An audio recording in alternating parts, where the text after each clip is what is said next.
پر لشکر موالی میں سے، موالی کون؟ عربوں نے جب فتح کیا تھا اس پورے علاقے کو خلافت راشدہ کے دوران، اور پھر وہ لوگ جو ہے ایک رائے تو یہ تھی کہ غلام بنایا جائے ساری آبادیوں کو، لیکن یہ کہ حضرت عمر کا اجتہاد تھا، اس کے مطابق لوگوں کو غلام نہیں بنایا گیا، تو وہ موالی کی حیثیت رکھتے ہیں۔ عربوں میں دم نہیں ہے، موالی میں سے لشکر اٹھیں گے کہ جو در حقیقت حضرت مہدی کی حکومت کو قائم کریں گے۔ دوسری حدیث سنیے، عن عبداللہ بن الحارث رضی اللہ تعالی عنہ، اور یہ ابن ماجہ کی روایت ہے، قال قال رسول اللہ صلی اللہ علیہ وسلم یخرج الناس من المشرق فیوقعون للمہدی یعنی سلطان، لشکر نکلیں گے، لوگ آئیں گے مشرق سے اور وہ حضرت مہدی کی حکومت کو جمائیں گے اور قائم کریں گے۔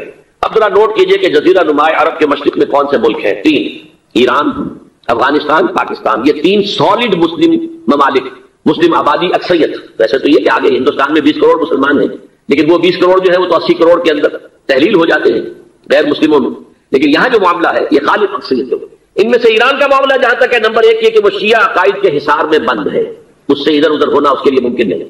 حدیث میں یہ بھی آتا کہ اصفہان سے 70,000 یہودی دجال کا ساتھ دیں گے، لیکن بہرحال خراسان ایک صوبہ ہے افغانستان کا اس وقت بھی شمال مشرقی کونے میں، مجھے امید ہے وہاں سے خیر کی، کیونکہ خراسان کا لفظ وہاں پہ شامل ہے، اور حضور کی حدیث میں بعد میں آپ کو سناؤں گا کہ خراسان سے فوجیں چلیں گی جو یروشلم کو دوبارہ حاصل کریں گی، فتح کریں گی، جیسے پہلے یروشلم کھویا عربوں نے تھا، دوبارہ حاصل کیا تھا کرد نے، کرد خون صلاح الدین ایوبی رحمۃ اللہ علیہ، ایسے اب پھر عربوں نے کھویا ہے، لیکن لینے والے خراسان سے لشکر آئیں گے۔ یخرج من خراسان رایات سود لا يردها شیء حتی تنصب بإیلیا، خراسان کے علاقے سے کالے علم لے کر لشکر چلیں گے جن کے رخ کو کوئی موڑ نہیں سکے گا جب تک کہ وہ جا کر یروشلم میں نصب کرے۔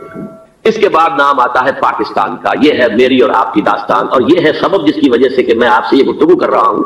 اصل میں تو کس لیے؟ محض ایک علمی استفادہ، محض اپنی بات آراء کو ظاہر کرنے کا شوق نہیں، بلکہ یہ کہ اپنی ذمہ داری ہم پہچانے کہ ہم کس مقام پر کھڑے ہیں۔ دیکھیے اس پاکستان کے بارے میں یا ہندوستان کے بارے میں علامہ اقبال نے کہا تھا اپنے ترانہ ملی میں، میرے عرب کو آئی ٹھنڈی ہوا جہاں سے، میرا وطن وہی ہے، میرا وطن وہی ہے۔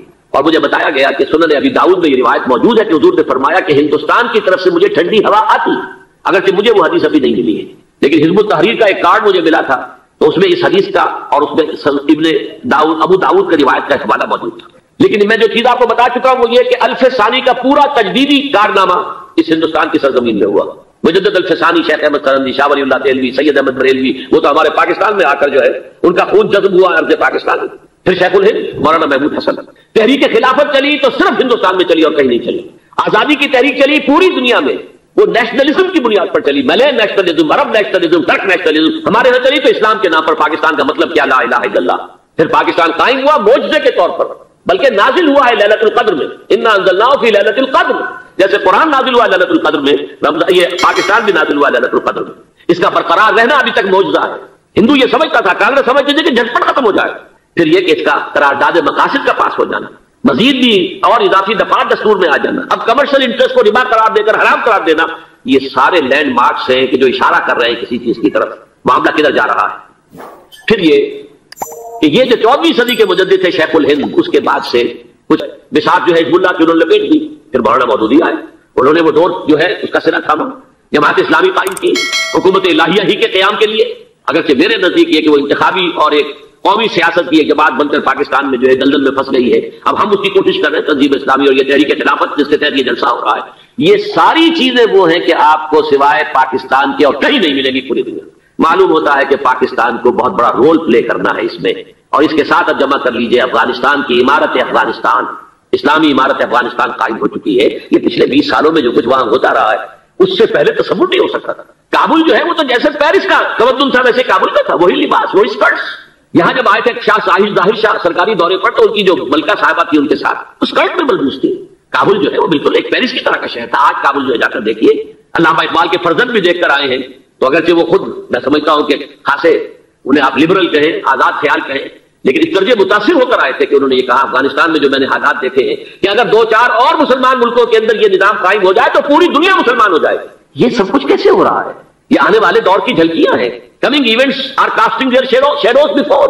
یہ سب بتا رہے ہیں کہ پاکستان افغانستان کو مل کر اس میں کوئی عظیم رول پلے کرنا، اور اس کے ضمن میں اب میں علامہ اقبال کے بارے میں آخری بات کہہ رہا ہوں۔ علامہ اقبال کے بارے میں عام یہ خیال ہے، انہوں نے اپنے خطبات میں مہدی کا اور نزول مسیح کا، حالانکہ میں کل پڑھ رہا تھا مولانا سید احمد اکبر آبادی رحمۃ اللہ علیہ کا ایک مقالہ ان کا کہ علامہ اقبال نے ابن خلدون کے بارے میں یہ کہا ہے کہ مہدی کا اور نزول عیسیٰ کا دونوں کا انہوں نے انکار کیا ہے، حالانکہ ابن خلدون نے نزول عیسیٰ کا انکار نہیں کیا، صرف مہدی کا انکار کیا ہے۔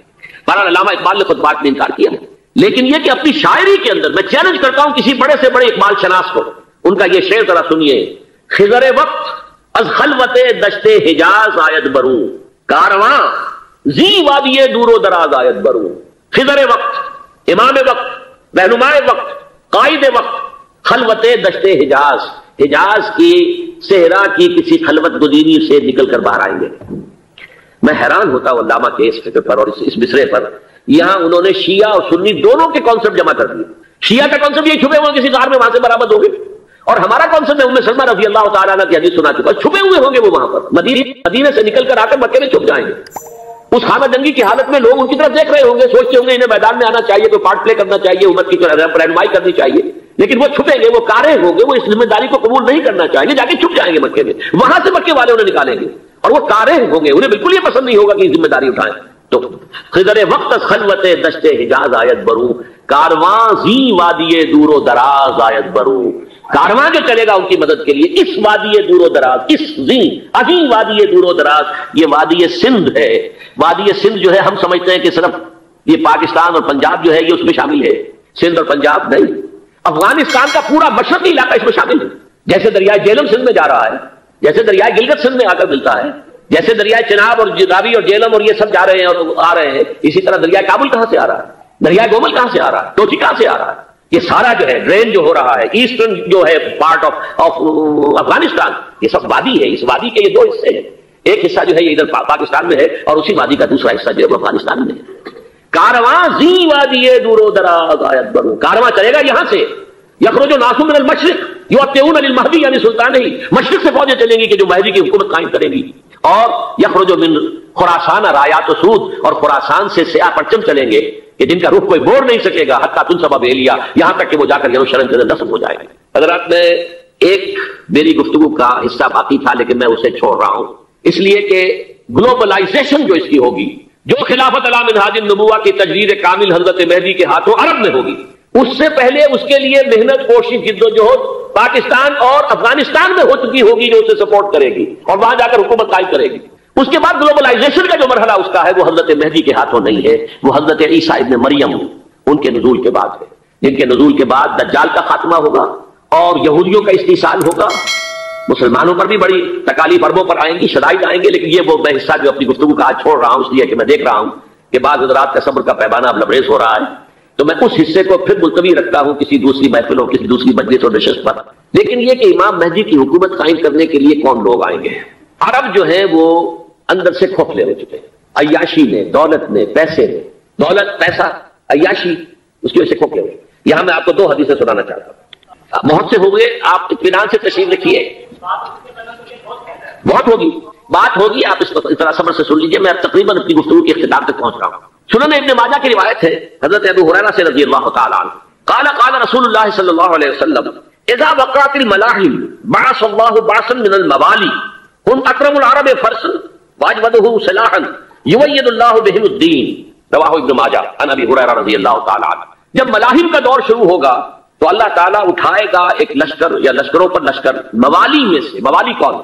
عربوں نے جب فتح کیا تھا اس پورے علاقے کو خلافت راشدہ کے دوران، اور پھر وہ لوگ جو ہے ایک رائے تو یہ تھی کہ غلام بنایا جائے ساری آبادیوں کو، لیکن یہ کہ حضرت عمر کا اجتہاد تھا، اس کے مطابق لوگوں کو غلام نہیں بنایا گیا، تو وہ موالی کی حیثیت رکھتے ہیں۔ عربوں میں دم نہیں ہے، موالی میں سے لشکر اٹھیں گے کہ جو در حقیقت حضرت مہدی کی حکومت کو قائم کریں گے۔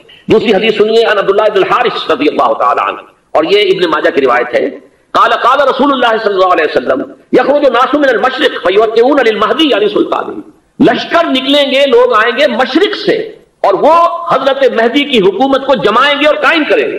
اب ذرا نوٹ کیجئے کہ جزیرہ نماء عرب کے مشرق میں کون سے ملک ہیں؟ تین، ایران، افغانستان، پاکستان، یہ تین سالڈ مسلم ہونا اس کے لیے ممکن نہیں۔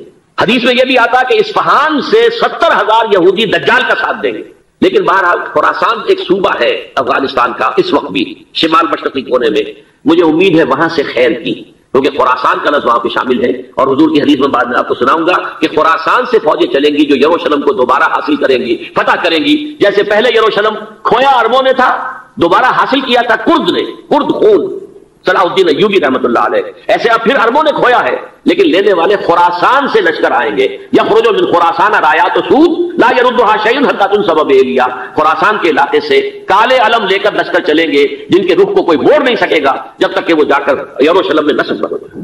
اس کے بعد نام آتا ہے پاکستان کا. یہ ہے میری اور آپ کی داستان، اور یہ ہے سبب جس کی وجہ سے کہ میں آپ سے یہ گفتگو کر رہا ہوں.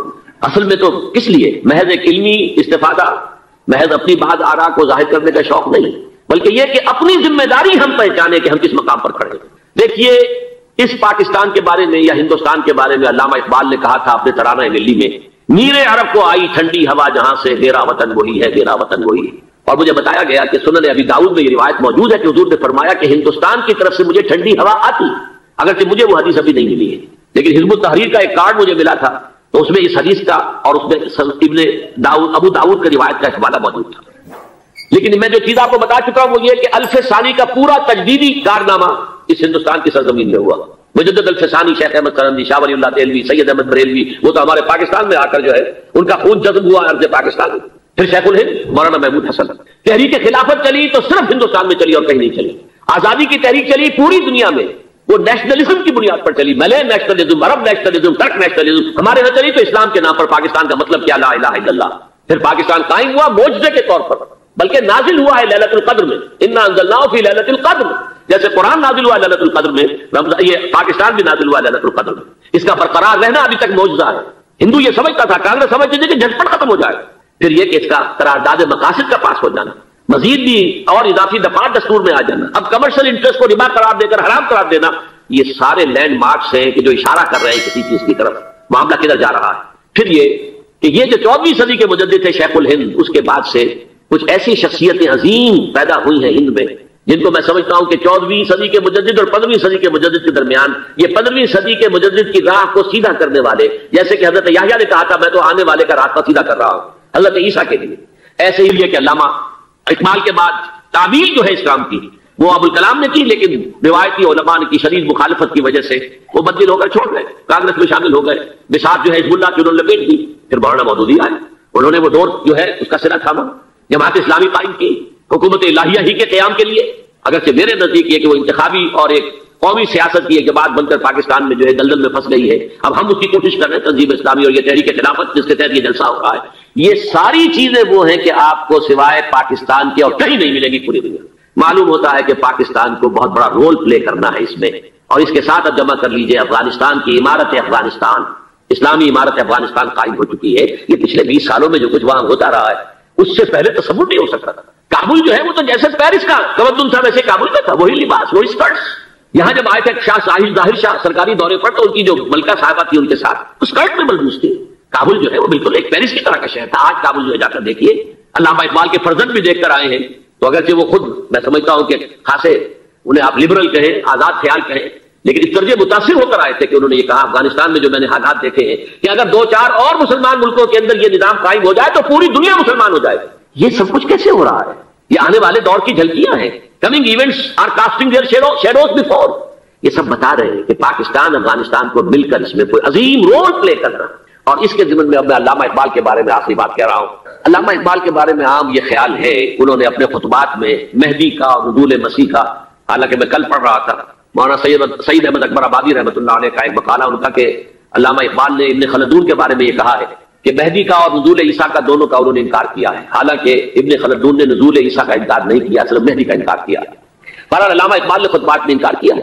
لیکن یہ کہ اپنی شاعری کے اندر میں چیلنج کرتا ہوں کسی بڑے سے بڑے اقبال شناس کو، ان کا یہ شعر ذرا سنیے.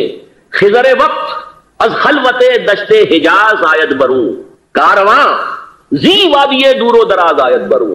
خضر وقت، امام وقت، رہنمائے وقت، قائد وقت، خلوت دشت حجاز، حجاز کی صحرا کی کسی خلوت گزینی سے نکل کر باہر آئیں گے. میں حیران ہوتا ہوں علامہ کے اس فکر پر اور اس مصرے پر. یہاں انہوں نے شیعہ اور سنی دونوں کے کانسیپٹ جمع کر دیے. شیعہ کا کانسیپٹ یہ چھپے ہوئے کسی غار میں وہاں سے برآمد ہو گئے، اور ہمارا کانسیپٹ ام سلمہ رضی اللہ تعالیٰ عنہ کی حدیث سنا چکا، چھپے ہوئے ہوں گے وہ وہاں پر، مدینے سے نکل کر آ کر مکے میں چھپ جائیں گے. اس خانہ جنگی کی حالت میں لوگ ان کی طرف دیکھ رہے ہوں گے، سوچتے ہوں گے انہیں میدان میں آنا چاہیے، کوئی پارٹ پلے کرنا چاہیے، امت کی رہنمائی کرنی چاہیے، لیکن وہ چھپیں گے، وہ کارے ہوں گے، وہ اس ذمہ داری کو قبول نہیں کرنا چاہیں گے، جا کے چھپ جائیں گے مکے میں. وہاں سے مکے والے انہیں نکالیں گے اور وہ کارے ہوں گے، انہیں بالکل یہ پسند نہیں ہوگا کہ ذمہ داری اٹھائیں. تو خضر وقت خلوت دشت حجاز آیت برو، کارواں زی وادی دور و دراز آیت برو، کارواں جو چلے گا ان کی مدد کے لیے اس وادی دور و دراز، اس عظیم وادی دور و دراز، یہ وادی سندھ ہے۔ وادی سندھ جو ہے ہم سمجھتے ہیں کہ صرف یہ پاکستان اور پنجاب جو ہے یہ اس میں شامل ہے، سندھ اور پنجاب نہیں، افغانستان کا پورا مشرقی علاقہ اس میں شامل ہے۔ جیسے دریائے جیلم سندھ میں جا رہا ہے، جیسے دریائے گلگت سندھ میں آ کر ملتا ہے، جیسے دریائے چناب اور راوی اور جیلم اور یہ سب جا رہے ہیں اور آ رہے ہیں، اسی طرح دریائے کابل کہاں سے آ رہا ہے، دریائے گومل کہاں سے آ رہا ہے، ٹوٹی کہاں سے آ رہا ہے، یہ سارا جو ہے ڈرین جو ہو رہا ہے ایسٹرن جو ہے پارٹ آف افغانستان، یہ سب وادی ہے۔ اس وادی کے یہ دو حصے ہیں، ایک حصہ جو ہے یہ ادھر پاکستان میں ہے اور اسی وادی کا دوسرا حصہ جو ہے افغانستان میں ہے۔ کارواں زی وادی دور و دراز آیت برو، کارواں چلے گا یہاں سے، یخرج ناس من المشرق یؤتون للمہدی یعنی سلطان ہی، مشرق سے فوجیں چلیں گی کہ جو مہدی کی حکومت قائم کریں گی، اور یخرج من خراسان رایات و سود، اور خراسان سے سیاہ پرچم چلیں گے کہ جن کا رخ کوئی بور نہیں سکے گا، حتیٰ تنصب بیلیا، یہاں تک کہ وہ جا کر یروشلم کے اندر نصب ہو جائے گا۔ حضرات میں ایک میری گفتگو کا حصہ باقی تھا لیکن میں اسے چھوڑ رہا ہوں، اس لیے کہ گلوبلائزیشن جو اس کی ہوگی، جو خلافت علی منہاج النبوہ کی تجدید کامل حضرت مہدی کے ہاتھوں عرب میں ہوگی، اس سے پہلے اس کے لیے محنت، کوشش، جد و جہد پاکستان اور افغانستان میں ہو چکی ہوگی جو اسے سپورٹ کرے گی اور وہاں جا کر حکومت قائم کرے گی۔ اس کے بعد گلوبلائزیشن کا جو مرحلہ اس کا ہے وہ حضرت مہدی کے ہاتھوں نہیں ہے، وہ حضرت عیسیٰ ابن مریم ان کے نزول کے بعد ہے، جن کے نزول کے بعد دجال کا خاتمہ ہوگا اور یہودیوں کا استحصال ہوگا، مسلمانوں پر بھی بڑی تکالیف عربوں پر آئیں گی، شدائد آئیں گے، لیکن اب 15ویں صدی میں ہم ہیں۔ اب ایک بات میں کہہ رہا ہوں اور وہ میری ذاتی رائے ہے، گمان، اندازہ، اس میں مجھ سے اختلاف کرنے کا ہر ایک کو حق ہے۔ میرے نزدیک 15ویں صدی ہجری اب مجدد کامل الامام المہدی سلسلہ تجدید خلافت کی آخری کڑی کے ظہور کا وقت ہے۔ اس میں مجھے ایک تو قرآن مجید سے اشارہ ہے، میں اسے تفسیر نہیں کہتا۔ میرے نزدیک قرآن مجید میں چند آیتیں سورہ مدثر کی اور چند آیتیں سورہ انشقاق کی بڑی عجیب ہے۔ سورہ مدثر کی آیات میں حضور کی آمد کا نقشہ کھینچا گیا ہے، کلا والقمر واللیل اذ ادبر والصبح اذا اسفر انہا لإحدى الکبر نذیرا للبشر لمن شاء منکم ان یتقدم او یتأخر۔ نہیں، قسم ہے چاند کی، کلا والقمر واللیل اذ ادبر، اور رات کی جبکہ وہ پیٹ موڑنے جانے لگے اور صبح کی جبکہ وہ روشن ہو جائے۔ حضور سے پہلے 600 برس ایسے گزرے ہیں دنیا میں کہ نبوت کا سورج نہیں تھا، بس چاند جیسے مستعار روشنی چاند کی ہوتی ہے، تو سابقہ انبیاء کی مستعار روشنی تو کوئی دنیا میں تھی، دھندلی دھندلی جیسی چاند کی ہوتی ہے، لیکن وہ سورج نہیں تھا۔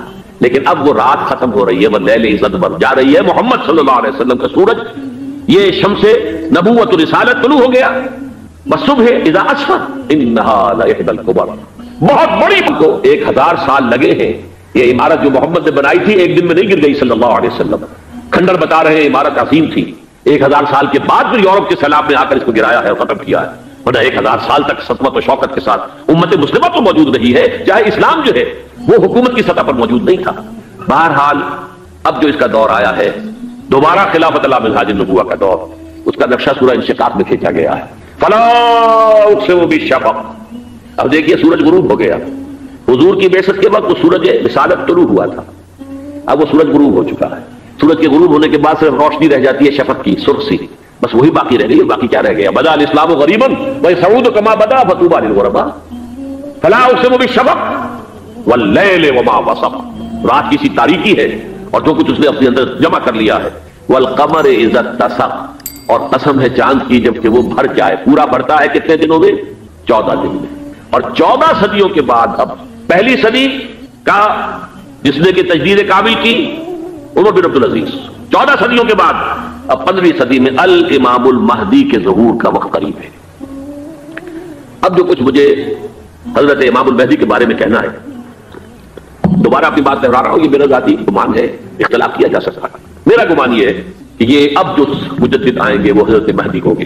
پہلی بات تو یہ جان لیجئے کہ مہدی 2 ہیں، ایک شیعوں کے مہدی، ایک سنیوں کے مہدی، ان میں بڑا فرق ہے۔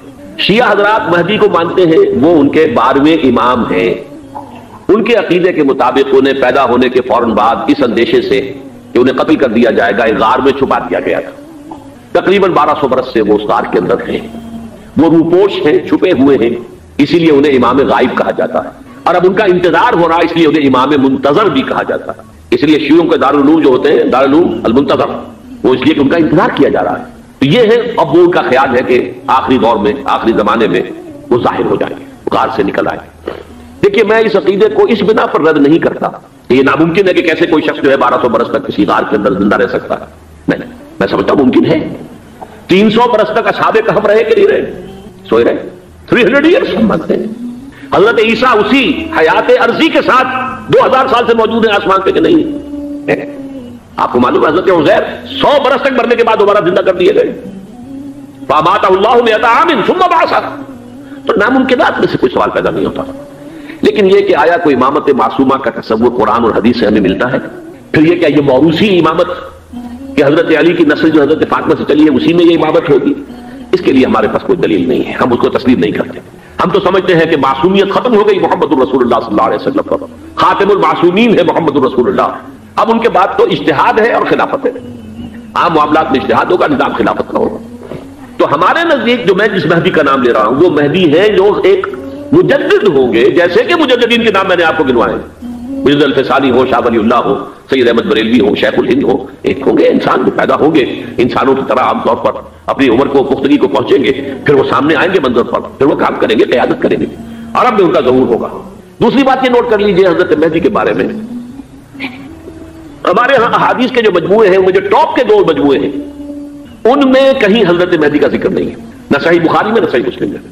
لیکن ہم اسے نظر انداز نہیں کر سکتے کہ صحائح ستہ کی بقیہ 4 کتابوں کے اندر موجود ہیں، لہذا نظر انداز نہیں کر سکتے، اگنور کرنا ممکن نہیں ہے. اب اس میں میں چاہتا ہوں کہ کچھ حدیثیں آپ کو میں سناؤں جن میں حضرت مہدی کا تذکرہ کیا گیا ہے. پہلی ہے وعن عبداللہ ابن مسعود قال قال رسول اللہ صلی اللہ علیہ وسلم. حضرت عبداللہ ابن مسعود سے روایت ہے، وہ فرماتے ہیں کہ حضور نے ارشاد فرمایا لا تذهب الدنيا حتى يملك العرب رجل من اہل بیتی. یہ دنیا ختم نہیں ہوگی جب تک کہ عرب پر میرے اہل بیت میں سے ایک شخص کی حکومت قائم نہ ہو. اور آپ کو معلوم ہے کہ آج تک عرب پر حضور کے اہل بیت کی کوئی حکومت قائم نہیں ہوئی. اور جب قائم ہوئی بھی تھی حضرت علی کو اگر شمار کیا جائے، اس لیے کہ حضور نے وہ جو مشہور واقعہ ہے کہ ایک چادر میں لے لیا تھا حضرت علی کو اور حضرت فاطمہ اور حضرت حسنین کو، اللہم ہؤلاء اہل بیتی، اے اللہ یہ بھی میرے اہل بیت ہیں. تو حضرت علی کی بھی حکومت منعقد نہیں ہوئی، پورے عالم اسلام پر ان کی حکومت نہیں تھی، اس لیے کہ شام اور مصر دونوں صوبے جو ہیں انہوں نے ان کی اطاعت قبول نہیں کی تھی. اس حوالے سے یہ معاملہ ابھی ہونا ہے. لا تذهب الدنيا حتى يملك العرب رجل من اهل بيتي يعاد اسمه اسمي. اس کا نام وہی ہوگا جو میرا نام ہے، یعنی محمد صلی اللہ علیہ وسلم. اور ان کا نام بھی، مہدی کا نام بھی محمد ہو. مہدی تو ان کا لقب ہے. یہ ترمذی میں بھی ہے، ابو داؤد میں بھی ہے، سنن ابی داؤد جامع ترمذی. بلکہ ابو داؤد میں ایک اور روایت ہے، قال حضور نے فرمایا لو لم يبقى من الدنيا الا يوم. اگر دنیا کی زندگی میں سے کچھ بھی نہ بچے سوائے ایک دن کے، لطول اللہ تعالی ذلك اليوم، تو اللہ تعالیٰ اس دن کو لمبا کر دے گا، حتی یبعث فیہ رجلا منی، یہاں تک کہ میرے خاندان میں سے ایک شخص کو اٹھائے گا، من اہل بیتی، میرے اہل بیت میں سے، یواطع اسمہ اسمی و اسم ابی ہے اسم ابی، جس کا نام میرے نام پر ہوگا، جس کے والد کا نام میرے والد کے نام پر ہوگا، محمد ابن عبداللہ ان کا نام ہوگا. اور وہ یملأ الارض قسطا وعدلا کما ملئت ظلما وجورا، وہ سرزمین عرب کو عدل اور انصاف سے اسی طرح بھر دیں گے جیسے کہ وہ ظلم اور زیادتی سے بھر چکی ہوگی. دوسری روایت ہے حضرت ابو سعید خدری رضی اللہ تعالیٰ عنہ سے، حضور نے فرمایا المہدی منی اجل الجبہۃ اقن الانف یملأ الارض قسطا وعدلا کما ملئت ظلما وجورا یملک 7 سنین، رواہ داؤد. کہ مہدی مجھ میں سے ہوں گے، بڑی روشن پیشانی والے اور بڑی کھڑی ناک والے، وہ زمین کو بھر دیں گے انصاف سے اور عدل سے جیسے کہ وہ ظلم سے بھری ہوئی ہوگی، اور وہ 60 برس تک حکومت کریں گے. عرب میں خالص خلافت علی منہاج النبوہ کا نظام حضرت مہدی کے ہاتھوں قائم ہوگا اور 60 برس تک قائم رہے گا عرب کے اندر. اس کا اگلا مرحلہ میں بعد میں بیان کروں گا. تیسری روایت، اور اس کو میں اس لیے خاص طور پہ سنا رہا ہوں کہ اس میں وہی الفاظ آئے ہیں جو میں نے ابتدا میں حدیث آپ کو سنائی تھی، اس کے الفاظ ہیں. عن ابی سعید قال ذکر رسول اللہ صلی اللہ علیہ وسلم بلاء یصیب هذه الامه حتى لا يجد الرجل ملجا يلجا الیہ من الظلم. حضور نے ذکر فرمایا کہ ایک دور ایسا آئے گا انتہائی ابتلا اور آزمائش اور مصائب کا کہ کسی شخص کو کوئی سر چھپانے کی جگہ نہیں ملے گی اس ظلم سے اپنے آپ کو بچانے کے لیے.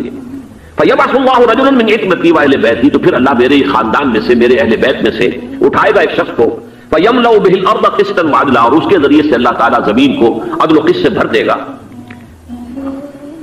یرضا عنہ ساکن السماء، یہ وہی الفاظ آ گئے اب، اس سے پھر راضی ہو جائیں گے آسمانوں میں رہنے والے بھی، وساکن الارض، اور زمین میں رہنے والے بھی. لا تدع السماء من قطرها شيئا الا ثبت، آسمان اپنا ایک قطرہ بھی نہیں روکے گا مگر یہ کہ اس کو زمین کے اوپر نثار کر دے گا، بارش کی شکل میں گرا دے گا. ولا تدع الارض من نباتها شيئا الا اخرجت، اور زمین اپنی پیداوار میں سے کوئی شے نہیں چھپائے گی، نہیں روکے گی مگر خود کو ظاہر کر دے گی. چوتھی حدیث جو ہے وہ حضرت ام سلمہ سے رضی اللہ تعالی عنہ قال سمعت رسول اللہ صلی اللہ علیہ وسلم یقول المہدی من عتبتی من اولاد فاطمہ، رواہ ابو داؤد، یہ بھی سنن ابو داؤد کی روایت ہے. حضور نے فرمایا مہدی میرے خاندان سے، میرے اہل بیت سے ہوں گے، یعنی اولاد فاطمہ میں سے، اور تفسیر اس کی آتی ہے کہ حضرت حسن کی اولاد میں سے ہوں گے. پانچویں حدیث میں آپ کو سنا رہا ہوں، اور اس میں ایک عجیب مشابہت آپ کے سامنے آئے گی حضرت عمر بن عبدالعزیز کے ساتھ، یہ اول اور آخری کڑی کے درمیان مشابہت. ان علی رضی اللہ تعالی عنہ، یہ حدیث جو ہے مسند احمد ابن حنبل میں بھی ہے اور سنن ابن ماجہ میں بھی ہے. قال قال رسول اللہ صلی اللہ علیہ وسلم المہدی منا اہل البیت یصلحہ اللہ فی لیلۃ، مہدی ہم میں سے ہوں گے، ہمارے اہل بیت میں سے، اور اللہ ایک ہی رات میں ان کی اصلاح کر دے گا. یعنی وہ پہلے سے کوئی زیادہ روحانی یا دینی کوئی اس سے بڑی شخصیت نہیں ہوں گے، لیکن ایک ہی رات میں اللہ تعالیٰ ان کی سیرت و کردار کے اندر انقلاب عظیم برپا کر دے گا. جیسے کہ میں نے عرض کیا تھا آپ سے کہ عمر بن عبدالعزیز کی زندگی میں انقلاب عظیم آیا، خلافت کا بوجھ پڑتے ہی کہاں وہ خوش باش اور خوش لباس اور خوش خوراک، وہ شہزادہ ٹھاٹ باٹ والا، جاگیر والا، گورنر کا بیٹا اور خود گورنر، اور کہاں یہ کہ اس کی وہ درویشی جو میرے نزدیک واللہ عالم، ڈرتے ڈرتے کہہ رہا ہوں، میرے نزدیک وہ حضرت ابوبکر، حضرت عمر اور حضرت علی کی درویشی کو بھی مات دے گئی. لیکن کنٹراسٹ بہت شدید ہے، وہاں جو بھی کچھ تھا وہ تدریجاً آیا تھا، ہوتے ہوتے ہوتے اور یہاں سڈن آیا. چھٹی حدیث عن انس سمعت رسول اللہ صلی اللہ علیہ وسلم یقول نحن ولد عبد المطلب سعادت اہل الجنہ، ہم عبد المطلب کی جو اولاد ہیں اور نسل ہیں، ہم جنت کے سردار ہیں. اور پھر آپ نے نام گنوائے ہیں، انا وحمزہ وعلی وجعفر والحسن والحسین والمہدی، میں خود اور حضرت حمزہ بنو عبد المطلب میں سے، عبد المطلب کے بیٹے، اور علی اور جعفر حضرت علی کے بھائی جعفر تیار، اور حسن اور حسین حضرت فاطمہ کے لخت جگر حضرت علی کے بیٹے، والمہدی، اور آخر میں جا کر پھر مہدی. اب میں آپ کو ایک حدیث سنانے چلا ہوں، اس میں ایک عجیب نقشہ سامنے آتا ہے کہ یہ مہدی جب ظاہر ہوں گے تو کس طور سے ظاہر ہوں گے، ان کے ظہور کی کیفیت کیا ہوگی، کیف یظہر. یہ روایت ہے حضرت ام سلمہ سے رضی اللہ تعالی عنہا، حضور کی زوجہ محترمہ ہے، فرماتی ہیں ام سلمہ عن النبی صلی اللہ علیہ وسلم قال یکون اختلاف عند موت خلیفۃ، موت خلیفۃ، حضور نے فرمایا ایک خلیفہ کی موت پر اختلاف واقع ہو جائے گا، خانہ جنگی ہو جائے گی. فیخرج رجل من اہل المدینہ حاربا الی مکہ، پھر مدینے کے لوگوں میں سے ایک شخص نکلے گا، بھاگے گا اور جا کر پناہ لے گا اور چھپ جائے گا مکے میں. فیاتیہ ناس من اہل مکہ، پھر اس کے پاس آئیں گے اہل مکہ، مکہ کے لوگ، فیخرجونہ، اور اسے نکالیں گے، جہاں وہ چھپے ہوئے ہوں گے وہاں سے نکالیں گے. وہو کارہ، اور وہ بالکل اس کو پسند نہیں کر رہے ہوں گے، نہ وہ خواہش مند ہوں گے کہ ان کو ہاتھ پر بیعت کی جائے، نہ وہ یہ چاہیں گے کہ وہ میدان میں آئیں اور ان کو جو ہے اپنا لیڈر مانا جائے. وہو کارہ فیبایعونہ بین الرکن والمقام، لیکن لوگ جو ہے پھر اصرار کے ساتھ ان کے ہاتھ پر بیعت کریں گے رکن اور مقام کے درمیان. رکن وہ کونا ہے خانہ کعبہ کا جس میں حجر اسود لگا ہوا ہے، اور مقام ابراہیم جو ہے، ان دونوں کے مابین جو یہ علاقہ ہے یہاں پر وہ بیعت ہوگی. وَيُبْعَثُ إِلَيْهِ بَعْثٌ مِنَ الشَّامِ، ان کے خلاف ایک لشکر بھیجا جائے گا شام سے. نہیں کہا جا سکتا کہ باسی حکومت اس وقت کی جو ہے اس کی طرف سے کوئی مسئلہ اس طرح کا اٹھ کھڑا ہو، اس لیے کہ ابھی تو بہرحال باسی حکومت وہاں ہے. فَيُخْسَفُ بِهِمْ بِالْبَيْضَاءِ بَيْنَ مَكَّةَ وَالْمَدِينَةِ، لیکن اللہ تعالیٰ اس لشکر کو مکے اور مدینے کے درمیان وادی بیضاء میں دھسا دے گا زمین کے اندر، پورے کے پورے لشکر کو. فَإِذَا رَأَى النَّاسُ ذَلِكَ، جب لوگ یہ دیکھیں گے اتنی بڑی نشانی ظاہر ہو گئی، أَتَاهُ أَبْدَالُ الشَّامِ وَعَصَائِبٌ من العراق فَيُبَايِعُونَهُ، اب شام سے سارے کے سارے جو اولیاء اللہ ہیں وہ بھی آئیں گے، اور عراق سے جوک در جوک لوگ آئیں گے اور ان سے بیعت کریں گے. وَيَعْمَلُ فِي النَّاسِ بِسُنَّةِ نَبِيِّهِمْ، پھر وہ عمل کریں گے لوگوں کے مابین، حکومت کریں گے اپنے نبی کی سنت کے مطابق. وَيُلْقِي الْإِسْلَامُ بِجَرَانِهِ، اور اسلام اپنی گردن زمین پر ٹکا دے گا. وَالْأَرْضَ فی الارض، زمین میں. فَيَلْبَسُ 7 سنین، پھر وہ 70 برس تک حکمران رہیں گے، 7 برس تک حکمران رہیں گے. ثم یتوفا، پھر ان کا انتقال ہوگا. ویصلی علیہ المسلمون، اور مسلمان ان پر نماز پڑھیں گے. یہ جو میں نے آپ کے سامنے نقشہ کھینچا ہے وہ شیطان کا سینگ ہے. جو میزائل وہاں پر لگے ہوئے ہوں گے اس وقت در حقیقت وہ سارے کے سارے جو ہے وہ شیطان کے سینگ ہے. بہرحال کوشش وہ کرے گا کہ جیسے کہ اس نے جارڈن میں کیا، کتنے عرصے سے وہاں شاہ حسین کا چھوٹا بھائی حسن جو ہے وہ ولی عہد تھا، عین وقت کے اوپر آ کر، اور پتہ نہیں کیسی کیسی دوائیاں دے کر اسے لے کر آئے ہیں شاہ حسین کو، مرتے ہوئے کو تھوڑی دیر زندہ رکھنے کے لیے، اور وہ تبدیلی کروا کر جو ہے واپس لے گئے. یہ معاملہ ہوا ہے، تبدیلی کروا دی وہاں تو ہو گئی آرام سے، کوئی بات نہیں. بحرین میں بھی غالباً ایسا ہی معاملہ ہوا ہے، واللہ عالم. مجھے یاد پڑتا ہے کہ وہ چاہتے ہیں کہ ہمارا پسند کا آدمی آئے. اگر سعودی عرب میں یہ کام کیا گیا تو اس کا لازمی نتیجہ خالد نہیں ہوگا، اس لیے کہ وہاں کی روایت یہ بڑی سخت ہے، بڑی پختہ ہے.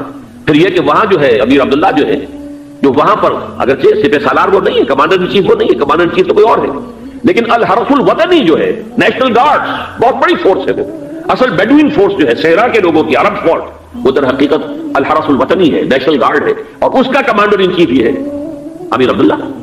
تو لازماً یہ شکل جو ہے پوری ہو کر رہے گی. جیسے ہی یہ معاملہ ہوا شاہ فہد کے انتقال کا تو یہ اختلاف ہوگا، خانہ جنگی ہوگی.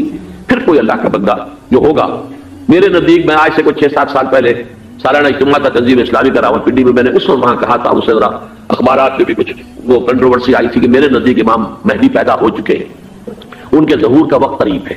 اور اس کی تھوڑی سی بات میں مجھے معلوم ہوا تو جین ڈکسن غالباً نام ہے امریکن اس کا، جس نے یہ پیشن کوئی خبر دی تھی کہ 1962 میں عالم عرب میں ایک بچہ پیدا ہوا ہے کہ جو وہاں کا نقشہ بدل کر رکھ دے گا. یہ جین ڈکسن کی غالباً پیشن گوئی ہے. بہرحال مجھے اس کی پیشن گوئی سے کوئی دلچسپی نہیں ہے. میں تو جو احوال دیکھ رہا ہوں، یعنی اسرائیل کا قائم ہو جانا، اور اس کے بعد اب یروشلم کا مسلمانوں کے ہاتھوں سے نکل جانا، اور اب گویا کہ وہ الملحمۃ العظمیٰ جو ہے تلی کھڑی ہے، کسی بھی وقت جو ہے یہ جو ہے وہ لاوا پھٹ سکتا ہے، آتش فشاں پھٹ سکتا ہے. تو یہ تمام حالات ایسے ہیں کہ جن کی وجہ سے میں سمجھتا ہوں کہ ایک تو جو قرآن مجید کے اشارات میں نے آپ کو بتائے، 14 صدیاں 14 دن میں چاند کا پورا ہونا، والقمر اذا اتسق، 14 دن میں 14ویں کا چاند. اسی طرح اب یہ 14 صدیوں کے بعد یہ صدی جو 15ویں صدی ہے، یہ در حقیقت ظہور امام مہدی کی صدی ہے. لیکن یہ کہ امام مہدی کی حکومت قائم کرنے کے لیے کون لوگ آئیں گے؟ عرب جو ہے وہ اندر سے کھوکھلے ہو چکے ہیں، عیاشی نے، دولت نے، پیسے نے، دولت، پیسہ، عیاشی، اس کی وجہ سے کھوکھلے ہوئے. یہاں میں آپ کو 2 حدیثیں سنانا چاہتا ہوں. بہت سے ہو گئے، آپ اطمینان سے تشریف رکھیے.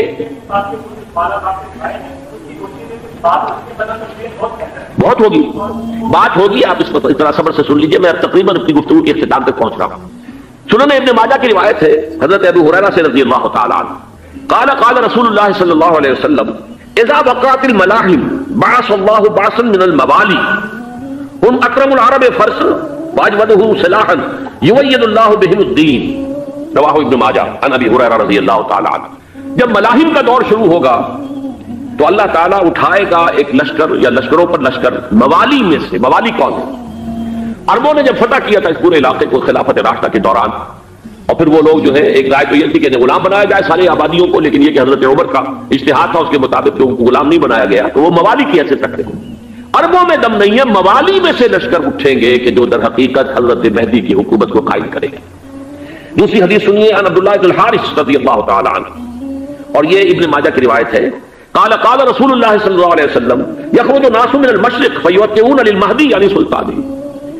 لشکر نکلیں گے، لوگ آئیں گے مشرق سے، اور وہ حضرت مہدی کی حکومت کو جمائیں گے اور قائم کریں گے. اب ذرا نوٹ کیجئے کہ جزیرہ نما عرب کے مشرق میں کون سے ملک ہیں؟ 3: ایران، افغانستان، پاکستان. یہ 3 سالڈ مسلم ممالک، مسلم آبادی اکثریت. ویسے تو یہ کہ آگے ہندوستان میں 20 کروڑ مسلمان ہیں، لیکن وہ 20 کروڑ جو ہے وہ تو 80 کروڑ کے اندر تحلیل ہو جاتے ہیں غیر مسلموں میں. لیکن یہاں جو معاملہ ہے یہ خالص اکثریت ہے. ان میں سے ایران کا معاملہ جہاں تک ہے نمبر 1 یہ کہ وہ شیعہ عقائد کے حصار میں بند ہے، اس سے ادھر ادھر ہونا اس کے لیے ممکن نہیں. حدیث میں یہ بھی آتا کہ اصفہان سے 70,000 یہودی دجال کا ساتھ دیں گے. لیکن بہرحال خراسان ایک صوبہ ہے افغانستان کا اس وقت بھی شمال مشرقی کونے میں، مجھے امید ہے وہاں سے خیر کی، کیونکہ خراسان کا لفظ وہاں پہ شامل ہے. اور حضور کی حدیث میں بعد میں آپ کو سناؤں گا کہ خراسان سے فوجیں چلیں گی جو یروشلم کو دوبارہ حاصل کریں گی، فتح کریں گی. جیسے پہلے یروشلم کھویا عربوں نے تھا، دوبارہ حاصل کیا تھا کرد نے، کرد خون صلاح الدین ایوبی رحمۃ اللہ علیہ، ایسے اب پھر عربوں نے کھویا ہے لیکن لینے والے خراسان سے لشکر آئیں گے. یخرج من خراسان رایات و سود لا یردها شیء حتی تنصب بإیلیا. خراسان کے علاقے سے کالے علم لے کر لشکر چلیں گے جن کے روح کو کوئی موڑ نہیں سکے گا جب تک کہ وہ جا کر یروشلم میں نصب نہ ہو جائے. اس کے بعد نام آتا ہے پاکستان کا. یہ ہے میری اور آپ کی داستان، اور یہ ہے سبب جس کی وجہ سے کہ میں آپ سے یہ گفتگو کر رہا ہوں. اصل میں تو کس لیے؟ محض ایک علمی استفادہ، محض اپنی بات آراء کو ظاہر کرنے کا شوق نہیں، بلکہ یہ کہ اپنی ذمہ داری ہم پہچانے کہ ہم کس مقام پر کھڑے ہیں. دیکھیے، اس پاکستان کے بارے میں یا ہندوستان کے بارے میں علامہ اقبال نے کہا تھا اپنے ترانہ ملی میں، میر عرب کو آئی ٹھنڈی ہوا جہاں سے، میرا وطن وہی ہے، میرا وطن وہی ہے. اور مجھے بتایا گیا کہ سنن ابی داؤد میں یہ روایت موجود ہے کہ حضور نے فرمایا کہ ہندوستان کی طرف سے مجھے ٹھنڈی ہوا آتی، اگرچہ مجھے وہ حدیث ابھی نہیں ملی ہے، لیکن حزب التحریر کا ایک کارڈ مجھے ملا تھا تو اس میں اس حدیث کا اور اس میں ابو داؤد کا روایت کا حوالہ موجود تھا. لیکن میں جو چیز آپ کو بتا چکا ہوں وہ یہ کہ الف ثانی کا پورا تجدیدی کارنامہ اس ہندوستان کی سرزمین میں ہوا. مجدد الف ثانی شیخ احمد سرندی، شاہ ولی اللہ دہلوی، سید احمد بریلوی، وہ تو ہمارے پاکستان میں آ کر جو ہے ان کا خون جذب ہوا ارض پاکستان میں. پھر شیخ الہند مولانا محمود حسن. تحریک خلافت چلی تو صرف ہندوستان میں چلی اور کہیں نہیں چلی. آزادی کی تحریک چلی پوری دنیا میں، وہ نیشنلزم کی بنیاد پر چلی، ملے نیشنلزم، عرب نیشنلزم، ترک نیشنلزم. ہمارے یہاں چلی تو اسلام کے نام پر. پاکستان کا مطلب کیا؟ لا الہ الا اللہ. پھر پاکستان قائم ہوا معجزے کے طور پر، بلکہ نازل ہوا ہے لیلۃ القدر میں. انا انزلناہ فی لیلۃ القدر، جیسے قرآن نازل ہوا لیلۃ القدر میں، یہ پاکستان بھی نازل ہوا لیلۃ القدر میں. اس کا برقرار رہنا ابھی تک معجزہ ہے. ہندو یہ سمجھتا تھا، کانگریس سمجھتی تھی کہ جھٹپٹ ختم ہو جائے گا. پھر یہ کہ اس کا قرارداد مقاصد کا پاس ہو جانا، مزید بھی اور اضافی دفعات دستور میں آ جانا، اب کمرشل انٹرسٹ کو ربا قرار دے کر حرام قرار دینا، یہ سارے لینڈ مارکس ہیں کہ جو اشارہ کر رہے ہیں کسی چیز کی طرف، معاملہ کدھر جا رہا ہے.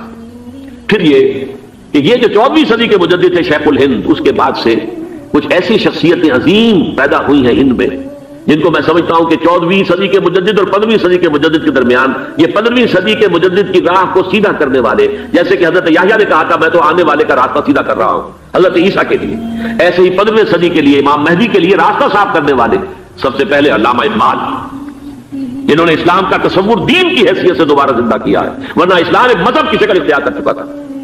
پھر مولانا مودودی، مولانا ابوالکلام آزاد حکومت الہیہ کے نعرے کے ساتھ میدان میں آئے. یہ اقبال نے جو تصور پیش کیا تھا اس پر عملی جدوجہد کے لیے حزب اللہ قائم ہوئی. نوٹ کر لیجیے 11 برس کا فرق ہے عمر کا علامہ اقبال کے اور ابوالکلام کے. اور 1913 میں جب حزب اللہ قائم کی ہے اس وقت علامہ اقبال کی ملی شاعری اپنے عروج کو پہنچ چکی تھی. پھر یہ کہ علامہ اقبال کے بعد تعمیل جو ہے اسلام کی وہ ابوالکلام نے کی، لیکن روایتی علماء نے کی شدید مخالفت کی وجہ سے وہ بدل ہو کر چھوڑ گئے، کانگریس میں شامل ہو گئے.